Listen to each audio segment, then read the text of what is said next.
Assalamualaikum warahmatullahi wabarakatuh. Jumpa kembali di channel Sunyi Sepi.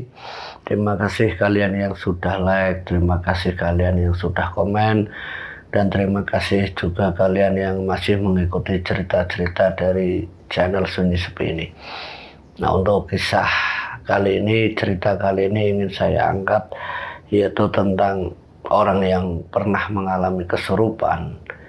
Yang kesurupannya dialami korban ini mungkin dibilang terlalu lama, hampir kurang lebihnya ini ada yang, ya mohon maaf, mungkin kisarannya 1 minggu lah. 1 minggu dialami korban, sebut saja namanya Bu Asih. Nah, Bu Asih itu waktu itu dia seorang pedagang jamu gendong, yang kejadiannya itu waktu sebelum dia kesurupan. Katanya itu sepulang dari dia keliling jamu gendong ini pas maghrib, pas waktu menjelang maghrib, belum maghrib, waktu menjelang maghrib mungkin sudah terdengar kiro atau terdengar tanda-tanda akan datangnya maghrib. Dia itu melewati salah satu makam. Nah, pas lewat di makam tersebut, itu dia mendengar salah satu suara, mendengar suara yang aneh seperti suara tawa seorang perempuan yang tidak begitu didengar oleh Bu Asih. Nah, Bu Asih waktu mendengar suara itu ya hanya sekedar numpang lewat saja. Tapi ada yang membuat Bu Asih ini sontak berubah menjadi aneh itu setelah sampai di rumah. Jadi dia itu mengalami kesurupannya itu bukan saat di makam, saat dia lewat di makam itu, selepas dia menaruh dagangannya, jamu yang digendong itu ditaruh. Nah, saat dia itu hendak mandi, selesai berdagang, dia hendak mandi untuk melakukan aktivitas sholat maghrib. Tapi yang dialami Bu Asih itu seketika tiba-tiba dia jatuh sendiri. Jatuh gelebruk, membuat suami dan anaknya itu teriak histeris, ibu, kenapa ibu? Yang waktu pertama kali melihat itu suaminya. Nah, suaminya mengira mungkin karena kelelahan, pingsan. Nah, coba dibaringkan oleh suaminya, dibaringkan, dikasih minyak angin, dikasih apa, tapi tidak kunjung sadar juga. Nah, mungkin kisaran sampai 5 menit waktu itu Bu Asih ini belum tersadarkan. Nah, baru sadar itu setelah dikasih sama sesuatu yang ditaruh di hidungnya, semacam, pokoknya yang nyenggrok lah, semacam tarikan nafas itu membuat pacu otaknya ini menjadi terbangun. Tapi terbangunnya itu bukan terbangun sadar. Secara akal sehatnya manusia, tiba-tiba Bu Asih itu melotot sembari mengeluarkan suara yang aneh, yaitu suara tawa cekikikan atau suara dari seorang sosok atau sosok kundi. Mengeluarkan suara itu, suara hihihi terus itu. Jadi waktu pertama kali bapaknya mendengar suara tawa dari istrinya, suara tawa kundi, semacam suara kuntilanak yang didengar, yang membuat anaknya itu ya ketakutan. Pak, ibu kenapa? Nah, setelah dilihat, coba dibacakan doa, dibacakan berbagai macam cara, tapi Mbak Asih ini tidak kunjung sadar, justru semakin meronta-ronta. Ya mungkin karena kurang khusyuknya dalam berdoa membuat si kundi yang terlanjur, yang mungkin tadi waktu lewat itu terasa terganggu, akhirnya masuk ke tubuh Bu Asih. Nah, sewaktu dibacakan doa itu ndak langsung keluar. Sampai malam harinya, kurang lebih itu jam 9 malam, sudah ramai di tempatnya Bu Asih. Ya karena habis sholat maghrib, orang-orang pada pulang jamaah sholat maghrib, mendengar kalau Bu Asih itu mengalami kesurupan, teriak-teriak, tawa cekikikan sendiri dengan mata melotot menatap semua orang yang ada di hadapannya. Dan seringnya Bu As itu yang tiba-tiba pingsan sendiri, jatuh lagi jedak, butuh waktu dibangunkan lagi. Kalaupun tersadar ya seperti itu lagi, mengeluarkan tawa sembari menangis. Suaranya kadang seperti orang yang sedang sakit pilu, menangis Bu As. Tiba-tiba dalam tangisannya keluar tertawa. Ini yang membuat orang tuanya bingung. Nah, waktu itu ada satu tetangga yang mungkin secara kebatinannya dia mengetahui, bisa melihat sosok yang ada di dalam Bu As itu. Nah, dia masuk, dimintai pertolongan dari keluarganya. Kang, saya minta tolong Kang, itu ibu saya kesurupan gini-gini. Nah, waktu itu si Akang ini datang melihat apa yang ada di dalam tubuh Bu As. Ya sontak kaget, karena apa? Di dalam tubuhnya itu ada sosok kuntilanak yang memang bersemayam di dalam tubuhnya Bu As. Nah, waktu sudah melihat, mencoba dikeluarkan, ya ketika dibacakan doa-doa ayat suci Al-Quran, keluar. Itu spontan keluar. Tapi keluarnya kuntilanak ini itu cuma tubuh muslihat saja, tidak langsung sembuh. Memang sadar, tapi setelah kepulangan dari si Akang itu, dia datang lagi. Jadi dalam kondisi lemahnya si Bu As waktu itu, orang yang didatang, yang diminta pertolongan keluarganya, seketika bisa mengeluarkan, tapi seketika juga saat dia pulang, sosok itu ternyata masih ada di lingkaran atau lingkup rumah. Yang tujuannya apa ya? Untuk masuk lagi, karena ya salah satu dasar orang itu mudah disurupi, mudah kesurupan. Satu, lemah fisiknya, kedua mungkin secara imannya juga kurang terlalu yakin, sehingga orang itu mudah dimasukkan sebagai media untuk menumpangi kuntilanak itu. Sampai jam 12 malam si Akang itu dipanggil lagi untuk kedua kalinya. Tapi saat yang kedua itu memang tidak semudah yang seperti yang pertama. Ternyata kuntilanak itu tidak sendiri. Jadi di dalam tubuhnya Mbak Asih waktu itu ada 3 sosok yang bersemayam di satu tubuh, yaitu tubuhnya Bu Asih. Satu keluar, satu masuk, satu keluar, satu masuk, dan itu terus menerus sampai hanya esok harinya dia akan ini yang memang menceritakan kalau saya belum mampu untuk mengatasi makhluk yang secara bersamaan 3 sekaligus di dalam tubuh, keluar satu, lepas satu, masuk satu, dan itu terus menerus. Jadi akhirnya dia mengakui dia tidak mampu. Nah, esok harinya keluarganya Bu As, yaitu lewat bapaknya, meminta pertolongan tetangganya agar dicarikan orang pintar agar bisa mengeluarkan apa yang ada di dalam tubuh istrinya. Nah, didapatkan orang pintar itu. Tapi ini ceritanya bukan seorang ustadz, tapi seorang dukun. Orang pintar itu didapat, dia itu seorang dukun. Nah, dia datang ke tempatnya Bu Asih, dia langsung melakukan ritual membakar menyan, membakar seperti garam di atas apa itu, tepeslah batok kelapa yang kering, ditaruh atas, ditaruh garam. Nah, itu dinyalakan, dicampur dengan menyan, ditaruh di atasnya, baunya itu nyengat banget. Itu kejadian jam 10 pagi. Setelah ritual itu alat-alat itu sudah disiapkan, nah dukun itu mulai melakukan membaca mantra. Nah, saat dia membaca mantra, yang saya tahu waktu itu 3 makhluk yang ada di dalam tubuhnya Bu Asih itu keluar. setelah dibacakan mantra. Tapi keluarnya 3 sosok itu digantikan oleh sosok yang lewat perewangannya Mbah Dukun ini. Jadi tubuhnya Bu Asih yang 3 ini keluar, masuk lagi 1 ya sebagai penguasa di tubuhnya Bu Asih.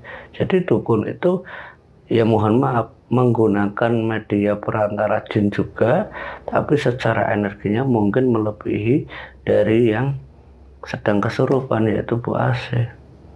Karena jin itu sudah ditaklukkan oleh sang dukun, ya Bu Asih terlihat sehat sadar. Seketika kurang lebih jam 11 siang itu dia sudah tersadar. 1 jam proses ritual dukun ini, 1 jam setelahnya Ibu Asih ini bisa ngobrol dengan suaminya, bisa ngobrol dengan anaknya, dan juga dengan dukunnya. Dan ketenangan, kecemasan, juga kekhawatiran keluarga ini mereda. Ya karena Bu Asih mulai tersadar. Tapi di balik sadarnya Bu Asih itu ternyata tidak seperti yang diharapkan oleh keluarganya.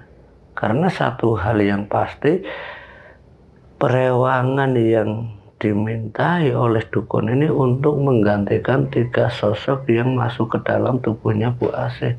Jadi cuma diganti saja, tidak dikeluarkan atau dipaksa untuk keluar. Terus Ibu Asih itu benar-benar bersih dari yang namanya kesurupan. Nah, singkat cerita, waktu itu kejadiannya 40 hari setelah dukun itu datang, Bu Asih ini mulai terkena reaksinya. Reaksi seperti apa? Ya reaksi dari perewangan jin yang sudah ditaklukkan oleh dukun ini. Nah dia ini mulai berontak di dalam tubuhnya Asih. Jadi jin itu memberontak di dalam tubuhnya Mbak Asih dengan cara apa? Emosinya meningkat. Secara pikirannya tidak mudah dikalahkan, selalu ingin menang sendiri dan merasa bisa, kesombongannya hadir. Nah itu kejadian 40 hari setelah dukun itu menyembuhkan Bu Asih atau mengeluarkan 3 sosok yang di dalam tubuh Mbak Asih. Ternyata itu membuat Bu Asih ini yang sudah dirasuki 1 sosok yang energinya besar mempengaruhi pola pikir dan hidupnya Bu Asih. Dari tata bicaranya sudah tidak ada sopan santunnya. Seorang istri, seorang ibu, dan juga seorang perempuan, unggah-ungguh sopan santunnya tidak keluar seperti Bu Asih yang sebelumnya. Orangnya tidak mudah kena diomongin. Setiap kali ada yang kiranya tidak enak di hatinya, dia langsung ngomel-ngomel. Emosinya juga nambah. Nah, dari hal perilaku aneh ini, orang tua yaitu suaminya Bu Asih itu mulai khawatir lagi. Sebenarnya ada apa dengan istriku? Kenapa perilakunya berubah tidak seperti dulu? Ibunya anak-anak ini benar-benar beda secara perilakunya. Nah, setelah ditelusuri 1 hari, 2 hari, sampai mungkin 10 hari semenjak Bu Asih ini mulai berbeda perilakunya. Nah, bapaknya atau suaminya Bu Asih ini hanya berencana mencari salah satu jalan agar apa yang sudah mempengaruhi hidup istrinya ini bisa dibersihkan, atau paling tidak ya dilunturkan dan dileburkan dari pengaruh negatif yang diinginkan oleh bapaknya, ya agar kembali semula seperti manusia seutuhnya, yang tidak ada yang namanya raga hanya sebagai wadah bagi sosok makhluk yang tak kasat mata. Jadi suaminya itu tidak menginginkan kalau istrinya itu sebagai tempat wadah untuk sosok-sosok gaib. Nah, singkat cerita,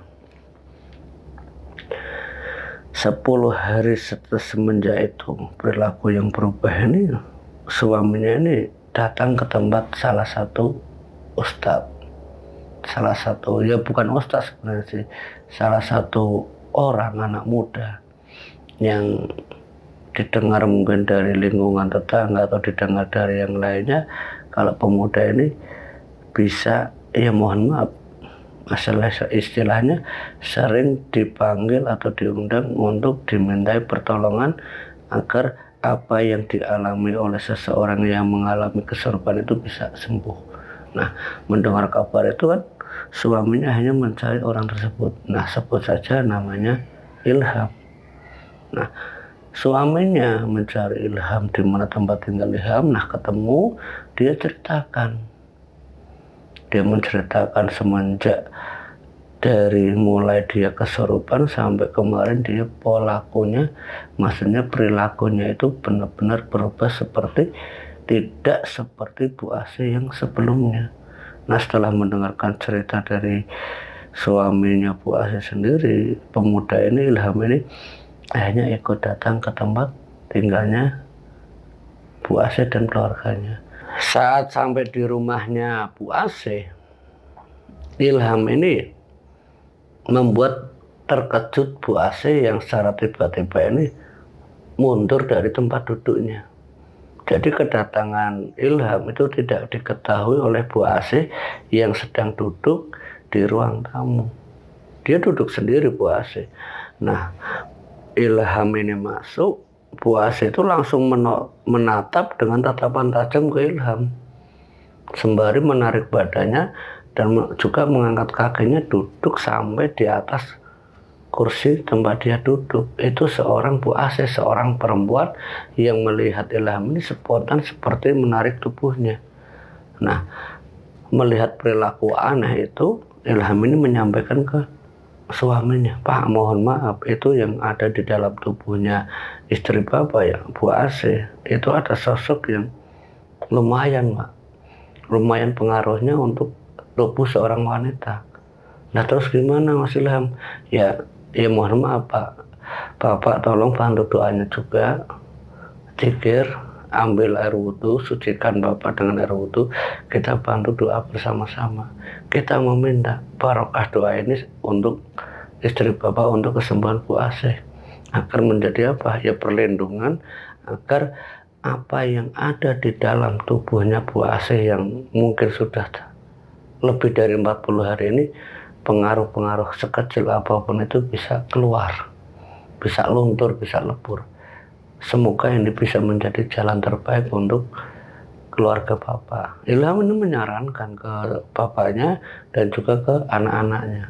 Mereka hanya mengikuti saran Ilham, mengambil air wudhu dan juga membaca sebisanya. Nah, Ilham ini mengarahkan, menyarankan, maksudnya bukannya menggurui, kata Ilham ini. Dia hanya sekedar memberikan masukan ke suaminya Bu Asih, "Pak, nanti Bapak baca surat ini, nah terus anak-anaknya itu suruh berzikir ini." Jadi satu keluarga ini disuruh untuk mengambil air wudhu dengan membaca apa yang sudah disarankan Ilham. Tapi itu tidak sepengetahuan Bu Asih, karena posisinya Bu Asih ini masih duduk di ruang tamu, cuman menyarankan lewat suaminya. Nah, suaminya pamitan sama ibu, "Bu, Bapak ke belakang dulu." Jadi masih bisa diajak ngobrol Bu Asih itu. Tapi ya pengaruh dari sosok rewangan yang jin yang sudah ditaklukkan dukun itu ternyata mempengaruhi perilaku hidupnya. Inilah yang diharapkan oleh suaminya, yaitu suaminya Bu Asih ini minta tolong ke Ilham agar pengaruh negatif yang sudah terlanjur masuk ke Bu Asih itu bisa luntur, bisa lebur. Nah, setelah keluarganya itu semuanya dalam keadaan suci yang sudah mengambil air wudhu, saran-saran itu sudah dilaksanakan tanpa sepengetahuan Bu Asih. Ilham duduk di depan Bu Asih, berhadap-hadapan. Tiba-tiba Bu Asih ini langsung berubah secara sikap dan sifatnya. "Mau apa kamu ke sini? Siapa kamu? Beraninya kamu datang ke sini?" Jadi Ilham yang belum ngomong apa-apa itu sudah ditantang sama Bu Asih. Ya seorang perempuan, seorang ibu-ibu, ada tamu, mungkin tidak dia menantang orang yang baru datang, bahkan Ilham itu tidak dikenal. Nah, karena teriakan tantangan dari Bu Asih ini yang membuat seluruh keluarganya Bu Asih ini ya terbengong. Karena apa ya? Yaitu perilaku Bu Asih yang tiba-tiba itu menantang Ilham. Nah, Ilham ini komunikasi dengan tubuhnya Bu Asih. Ya mohon maaf Bapak, kan di dalam tubuh jin itu, di dalam tubuhnya Bu Asih ini sosok jin laki-laki. Mohon maaf, apa yang ada di dalam tubuh Bu Asih ini tolong keluarlah sebelum apa yang menjadi hak kuasa Allah itu menimpa jin tersebut. Jadi komunikasi itu sempat terjalin dengan Ilham. Ya mohon maaf, maksudnya Ilham ini komunikasi dengan sosok yang merasuki tubuhnya Bu Asih. Komunikasi terjalin tapi tidak ada hasil sepakat. Mereka tetap akhirnya saling berduel, tapi tidak berdua secara nyata. Pukul-pukulan yang mengeluarkan darah itu tidak. Dengan tenaga dalam Ilham, dengan kuasa Allah, dengan ridha Allah, dengan barakah doa yang dipanjatkan dari ayat-ayat suci Al-Quran, dengan zikirnya yang dibantu oleh suami dan kedua anaknya dan juga keluarganya, yang membuat sosok di dalam tubuh Bu Asih ini keluar, terpental keluar.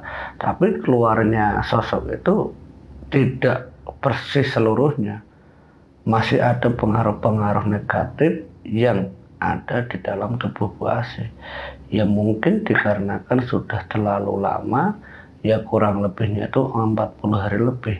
Jadi butuh proses untuk dibersihkan secara benar-benar suci lahir batinnya, yang tidak dipengaruhi lagi dari sosok yang pernah merasuki, yang dikirimkan atau yang dibantu oleh dukun ini untuk menjaga Bu Asih.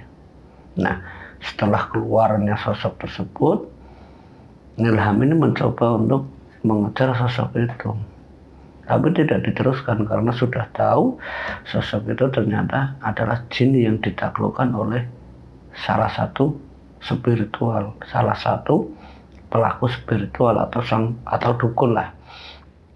Nah, tapi Ilham ini fokus terhadap Bu Asih. Sosok itu keluar, Bu Asih ini jatuh pingsan. Nah, pingsannya Bu Asih ini yang membuat suaminya dan juga anak-anaknya itu ya kaget. Sontak mereka berhenti melantungkan zikir dan ayat-ayat suci Al-Qur'annya. Mereka membantu membangunkan atau memapah Bu Asih ini sampai ke kamarnya, dibaringkan Bu Asih. Nah, saat dibaringkan tubuhnya Bu Asih ini sama suami dan anak-anaknya, Ilham ini meminta salah satu media air, yaitu lewat salah satu botol air mineral yang masih tertutup, yang masih disegel, dibuka, mohon maaf, dibacakan kalimat-kalimat ayat suci Al-Quran dan juga zikir-zikir itu dibacakan, ia memanjatkan munajat terhadap Sang Pencipta agar apa yang dia baca, apa yang Ilham baca ini, barokah doanya ini bisa masuk ke air mineral itu. Nah, setelah Ilham yakin di dalam air mineral itu sudah ada barokah doanya, diminumkan ke Bu Asih. Nah, saat itu Bu Asih mulai tersadar. Nah, dia mulai menyadari, Pak, saya di mana kok di kamar tidur? Ada apa Pak, kok ramai sekali? Nah, jadi itulah Bu Asih yang sesungguhnya. Suaminya mulai senang melihat reaksi reaksi istrinya yang tersadar secara lahir dan batinnya. Tapi Ilham masih belum yakin sepenuhnya kalau sosok di dalam tubuhnya Bu Asih ini pengaruh negatifnya itu benar-benar sudah bersih. Nah, karena kurang yakinnya, mohon maaf, bukan tidak yakin adanya sosok itu yang sudah keluar terus mempengaruhi lagi, enggak, tapi dikarenakan pengaruh yang sudah terlalu lama ini harus dibersihkan. Intinya setiap luka itu akan membekas, jadi bekas itu benar-benar dibersihkan. Tapi dengan cara Ilham ini meminta bantuan lewat keluarganya dan juga Bu Asih sendiri. Bu, Nanti kalau ibu sudah mulai tersadar, biasakanlah lagi melakukan sholat 5 waktu. Biasakan lagi berpuasa, beribadah semestinya sebagai hamba Allah. Dan juga itu pun disarankan oleh satu keluarga ini, tidak hanya Bu Asih. Jadi tujuannya Ilham masuk ke tempat atau ke keluarganya Bu Asih itu bukan hanya sekedar dia dimintai pertolongan untuk mengeluarkan sosok yang mempengaruhi perilakunya Bu Asih, tapi Ilham ini punya misi lain. Jadi dia itu mempunyai misi agar siapa saja yang pernah dia bantu, siapa saja yang pernah dia datangi, ya bertujuan untuk mengembalikan sifat-sifat hamba, menghambakan diri terhadap Sang Pencipta. Ya dengan cara apa? Sholat 5 waktu tidak ditinggalkan, puasa tidak ditinggalkan, apapun yang sifatnya beribadah terhadap Sang Pencipta, ya Ilham ini menyarankan ke keluarganya kalau sempat, sebaik-baiknya hamba Allah adalah hamba yang mengingat dengan Penciptanya. Dia mengingatkan kata-kata seperti itu ke keluarganya. Ya Alhamdulillah, semenjak kejadian itu pengaruh-pengaruh negatif yang dikhawatirkan Ilham ini tidak lagi mempengaruhi Bu Asih dan keluarganya, dan sampai sekarang pun Bu Asih dan keluarganya tidak lagi mengalami satu hal pengaruh negatif, kejadian-kejadian mistis atau kejadian-kejadian horor yang menimpa Bu Asih dan keluarganya. Jadi mereka merasa yakin, iman mereka semakin tebal karena apa? Ya sifat penghambaan terhadap Sang Pencipta. Semoga apa yang saya sampaikan di sini dapat memberikan wawasan, memberikan pelajaran untuk kita semua. Ambil sisi baiknya saja dalam setiap saya menceritakan kisah atau cerita dari orang-orang yang pernah menjadi narasumber di sini. Mohon maaf apabila ada nama, tempat, dan tokoh yang sama, itu semua sudah disamarkan dari sumbernya. Terima kasih, akhir kata dari kami. Terima kasih yang sebanyak-banyaknya dari channel Sunyi Sepi ini. Sampai jumpa kembali di cerita-cerita channel Sunyi Sepi lainnya. Assalamualaikum warahmatullahi wabarakatuh.